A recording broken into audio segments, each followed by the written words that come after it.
does it feel to be tied for the title of most decorated female American swimmer of all time? It's pretty overwhelming, and I still haven't thought about what it means to be the most decorated female athlete. It's something that's incredible and I'm extremely proud of, but it's still weird. Were you thinking about it coming here to London? It had to be in your head. It was in my head just because so many people brought it up. In nearly every interview, people brought it up to me, which is, you know, it's a great position to be in. And when the time came, you know, and I actually swam, it wasn't in my head, but it was in the back of my mind for quite a while. How about a fourth? Rio 2016?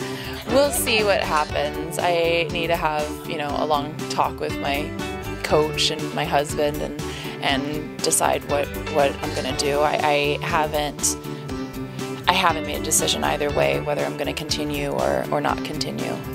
But I don't have to decide that this week, fortunately. You're allowed to take a break. Yes, I'm going to, regardless of what happens, I'm going to take a break. I don't think people realize what goes into a decision like this, because if you are going to continue to swim competitively and try and reach Rio in 2016, what does that mean in terms of every day, in terms of hours of training?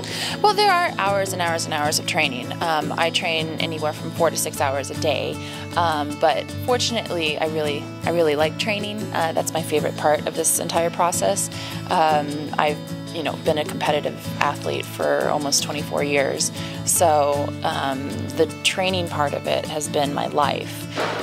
It's just having to be so selfish a lot of times, you know, like you always have to focus on getting rest, and you can never take breaks. You can't, you can't take little vacations, and you can't do a lot of things like that, and you make sacrifices, but at the same time, you got to go to amazing places like this.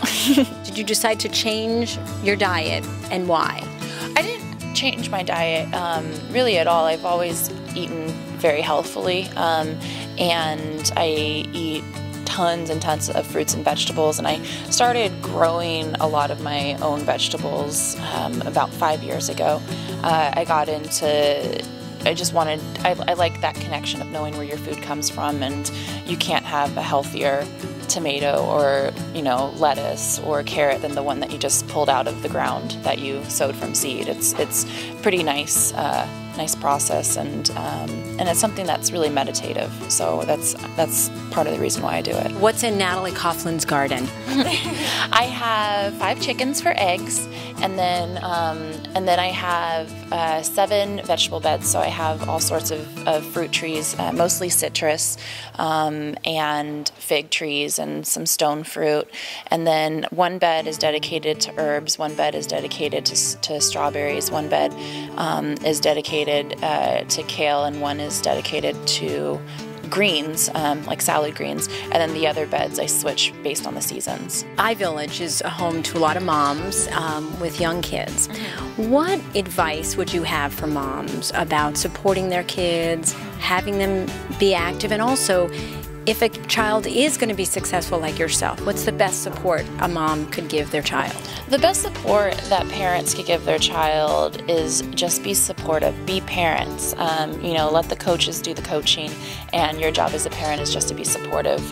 My parents were amazing swim parents. They brought me to the meets, and they cheered me on, and they made sure that I was dedicated to something, but they didn't memorize my times, they didn't take my splits, they didn't try and give me technical advice, because they knew that they didn't know anything about swimming, and they knew their role was to be the supporter. And so that's I think what makes the best athletic parents, is just being supportive.